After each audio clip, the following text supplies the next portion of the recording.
bêtises insiste toujours avec Frédéric Bérard.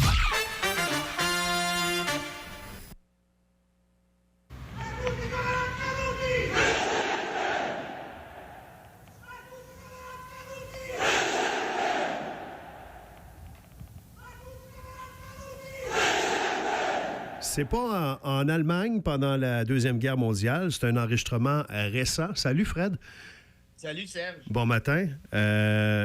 Tu vas nous dire plus en détail, là, cet enregistrement-là, c'est à quel endroit et à quel moment exactement? Vous avez bien entendu? Oui, tout à fait. C'est en Italie, à Milan. Il y a de ça 2 jours. Quand je vous dis que le fascisme revient tranquillement, là, pour pas dire assez vite, ça en est un exemple. Vous avez une grosse manif fascisante où les manifestants voulaient célébrer la mort de quelques fascistes sous le régime de Mussolini. Oh boy. Ouais. OK. Et il y a, apparemment, selon le journal Libération, il y avait plein de jeunes Français là-dedans, membres du Rassemblement national de Marine Le Pen. Ce qui n'est pas une surprise, mais il faut arrêter de penser qu'ils ne sont pas interconnectés. Ces gens-là, ils le sont. Et on a demandé à Mélanie, la première ministre d'Italie, de condamner les manifestations, puis de les bannir. Ça va, le fascisme, là? Et elle a dit non, c'est pas des fascistes, ce sont des patriotes. Oh. Et on a découvert qu'elle a cofondé ce mouvement-là il y a de ça une couple d'années. OK. Oui, mais on le savait qu'elle était d'extrême droite. Tout est dans tout. OK. Voilà. Et puis c'est ça qui est ça. Elles sont plusieurs, là, sont toutes en lignée. Là, on se croirait dans le temps de l'Allemagne. Là, et ils font les fameux signes là, avec les bras par en avant. Et vous avez entendu, là, tout le monde à l'unisson. Ils peuvent être combien? Plusieurs centaines? C'est pas milliers, Fred? Dans l'écran, je te dirais que ça doit frôler le 1000 facile. Là, ouais. Mais peut-être plus, je sais pas, peut-être que l'écran était minimaliste. Là, mais si vous voulez le voir, le truc, je l'ai mis sur Twitter, la vidéo. Puis sinon, vous pouvez fouiller, c'est sur The Guardian, qui est l'excellent journal britannique là, qui publie le reportage dont je vous parle. OK. Ça met la table, M. Bérard, ce matin? Ah, puis il y en a qui peuvent dire, ouais, mais là, c'est juste l'Italie, il faut pas virer fou, c'est pas si puissant que ça à l'échelle internationale, l'Italie, ce qui est pas faux. Mais il ne faudrait pas oublier que l'extrême droite est déjà en Suède. Elle vient d'être élue aux Pays-Bas. Elle est là en Hongrie. Elle est là en Turquie. Et là, j'ai regardé en 2024 ce qui s'en vient en termes d'élections. Au Parlement européen, il y a un parti qui est en train de faire flèche de tout bois dans les sondages. Dans le Parlement européen, pour ceux qui ne savent pas, c'est comme une structure législative supranationale, c'est-à-dire que tous les pays d'Europe envoient des élus au Parlement européen qui ont des pouvoirs importants, là, très, très importants, notamment en matière d'économie et autres. Et ce parti-là, qui s'appelle Identité et démocratie, est un parti d'extrême droite, est un parti fasciste et va remporter 87 sièges apparemment, ce qui est un record. J'ai regardé aussi, au Portugal, l'extrême droite cogne à la porte. Elle veut retirer les droits à la communauté LGBTQ, aux immigrants, aux femmes. La Belgique, même affaire, l'extrême droite va gagner, ça c'est à peu près sûr. Puis il y a l'Autriche.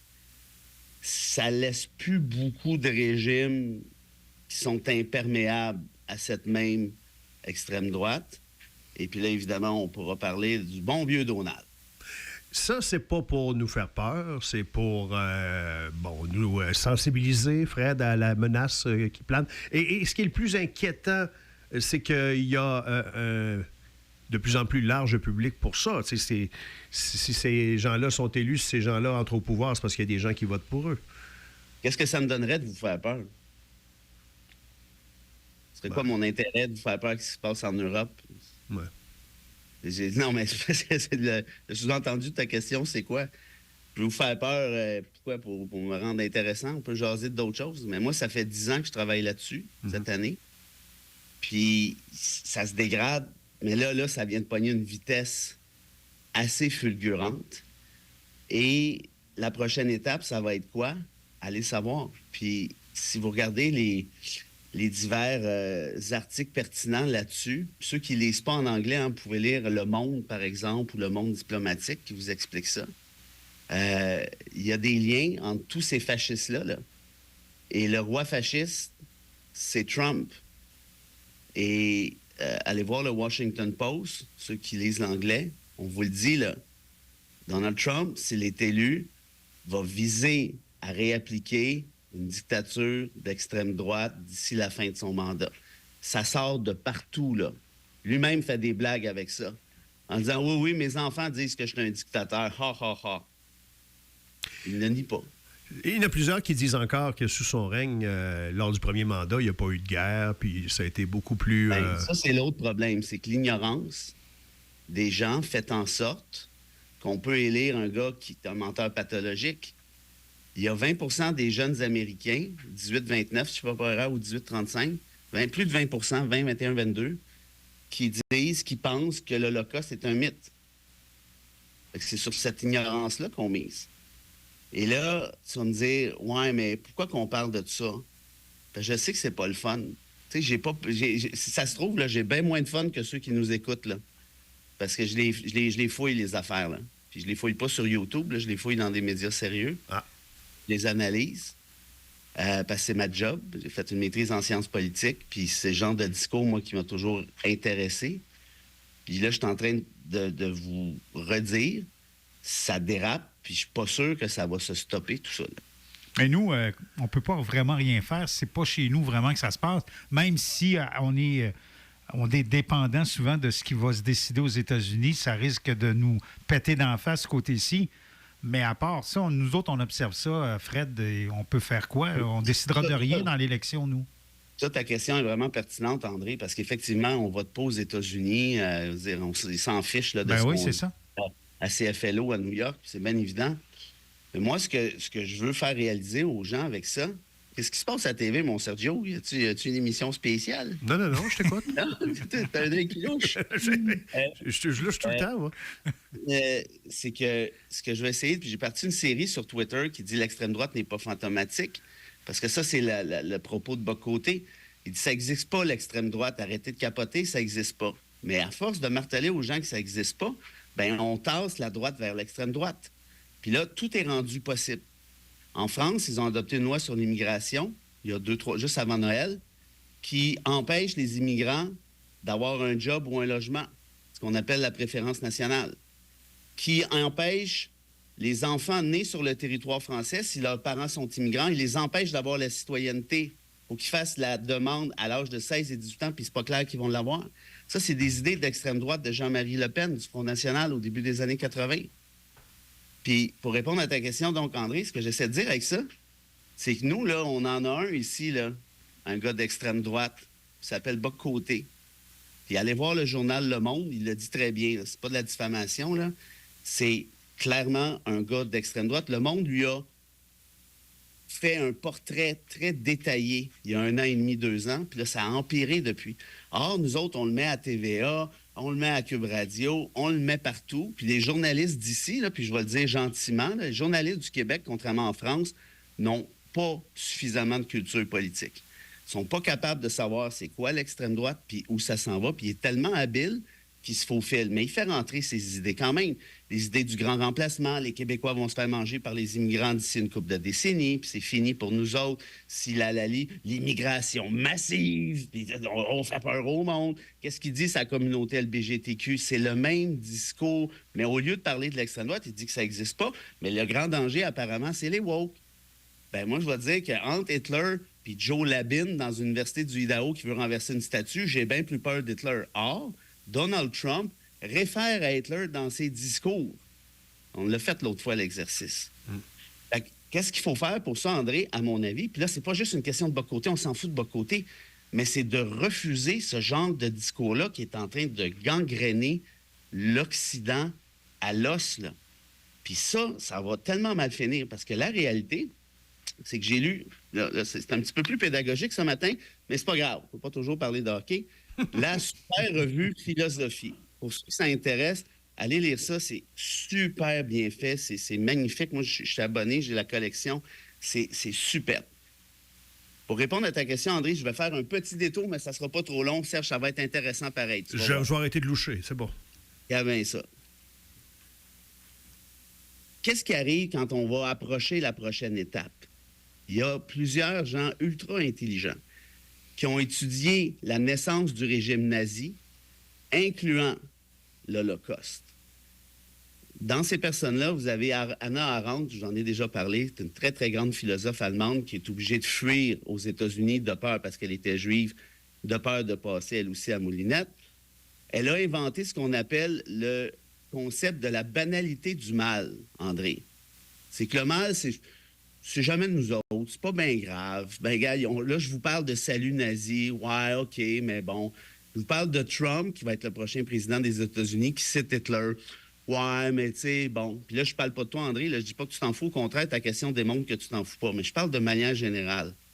Alors, dans la revue Philosophie d'hier, une grande philosophe qui s'appelle Susan Newman, qui est une philosophe américaine qui est maintenant en Allemagne, dit ceci.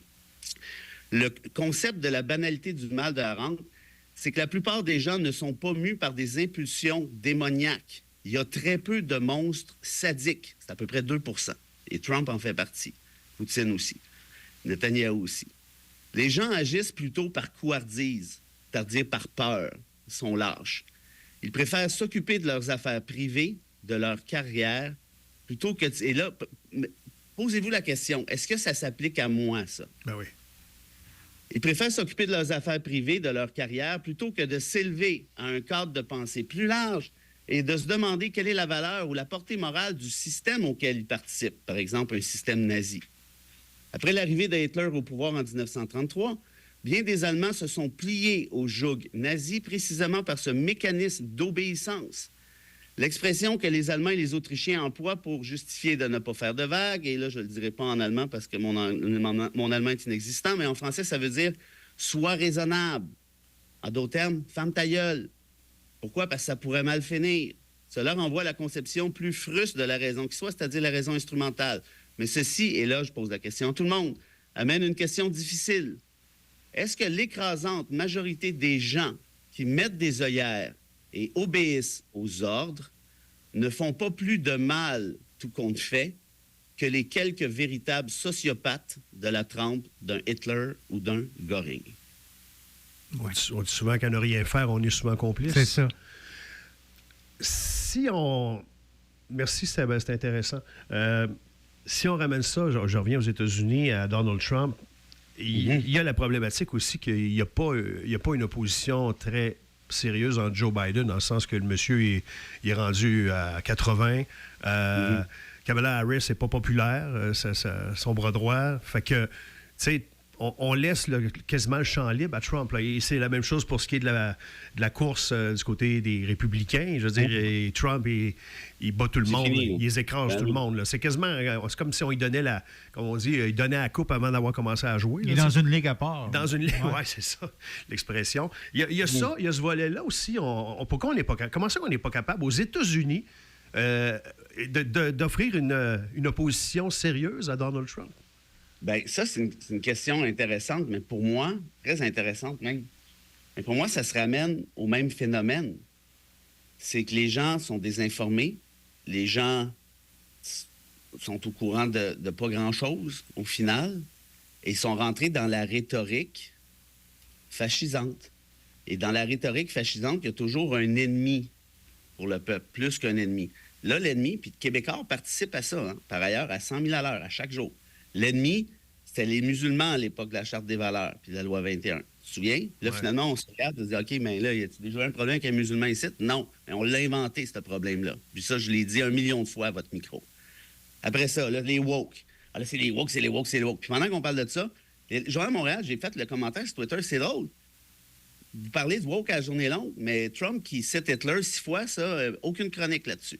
Tu sais, on choisit comme chroniqueur ce qu'on veut faire passer comme message. Je fais ça moi aussi, on fait tout ça. Mais là, reste à voir qu'est-ce qu'on choisit. Donc, pour répondre à ta question, le problème, c'est que c'est pas Biden, c'est pas Harris, c'est pas ça. C'est qu'il peut... Il y a personne... Comment je te dirais ça?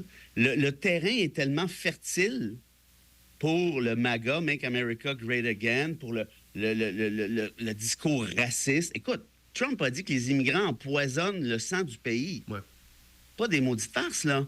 Fait que puis Trump, par ailleurs, on s'en souvient, est accusé de 94 chefs d'accusation.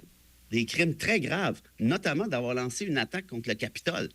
As-tu une idée? Ouais, mais on n'est même pas capable de le mettre en tôle. On n'est même pas capable. Non, mais l'affaire que j'allais dire, c'est qu'à chaque fois qu'on y rajoute des chefs d'accusation, il grimpe dans les sondages. Oui. Fait que quand même que tu mets Jésus contre lui, ça va pas changer grand-chose. Et nous, est-ce qu'on fait pas un peu ça? Attiser, nourrir ces gens-là en y allant avec le discours inverse encore ce matin? J'ai l'impression qu'on leur donne de la force. Attiser qui, là? Ceux qui sont un peu plus à droite et qui voient pas Trump comme une menace, on leur donne le goût de l'aimer encore plus. Ben, en tout cas, si c'est ça que j'ai fait ce matin, là, je vais prendre ma retraite. Non, mais c'est pas un reproche que je te fais. Non, mais je sais bien. J'ai l'impression qu'on gonfle toujours la balloune en disant Trump, il est ici, Trump, il est ça. OK, mais regarde, mettons là.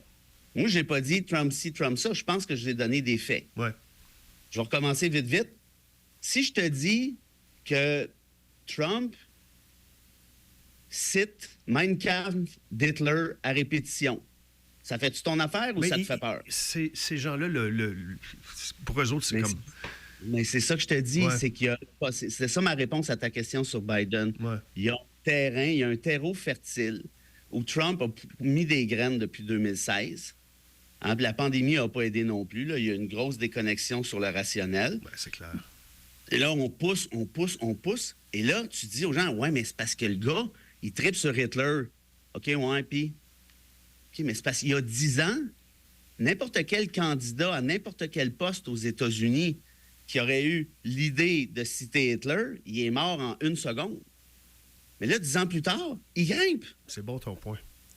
C'est ça que j'essaie de dire. C'est bon ton point. Ce que j'essaie de faire comme exercice, peut-être de manière très malhabile, peut-être de manière, je sais pas moi, incompétente, vous en jugez. Non. Mais ça se peut, là. Ça se peut que je sois poche, parce que j'essaie de faire ça à journée longue, puis ça marche pas. Fait qu'à quelque part, à un moment donné, c'est peut-être moi qui ai le problème. Mais la réalité, c'est l'intention que j'ai, c'est de dire, regardez, là, laissez faire là, les niaiseries woke, là. On peut en parler, là, c'est correct. Moi non plus, je trouve que c'est fou, là. Mais c'est parce qu'entre une toilette mix, bout de Chris, et Hitler, je pense que Hitler est plus épeurant. Bon, si on n'est pas d'accord là-dessus, ben là, dites-moi-les tout de suite. Moi, je vais aller au chalet, m'a déconnecté Internet, j'ai en masse de lire à lire, puis je vais jouer au Nintendo. Puis j'ai des réserves de SAQ. Bon, c'est de même que ça va se passer. Là, il y a bien des maudites limites, là. Hitler. Ouais, mais tu sais, les drag queens, je m'en crisse des drag queens. Total. Je te parle de Hitler. Je te parle de manifestations nazies en Italie. Je te parle de Poutine qui est en train de déstabiliser les démocraties occidentales en passant notamment par la France. Non? Je te parle de femmes qui s'en vont en Caroline du Sud, puis au Missouri, qui vont se faire mettre à mort parce qu'elles se font avorter. T'avortes, on te tue. Je te parle de la femme en Ohio qui, aujourd'hui, est accusée au criminel d'avoir profané un cadavre parce qu'elle a fait une fausse couche dans la toilette. Et de ça, je vous parle. Puis ça, c'est pas des anecdotes. C'est des institutions qui ont collectivement décidé que ça allait être ça. C'est pas l'anecdote de Joe Biden, le woke machin truc qu'on connaît pas. C'est des institutions, c'est des décisions collectives, des décisions politiques, des choix éditoriaux, des choix philosophiques et idéologiques. Puis vous avez moins peur de tout ça que Mado qui raconte des histoires aux enfants? Ça va pas bien, là. C'est terrible. À demain. Salut.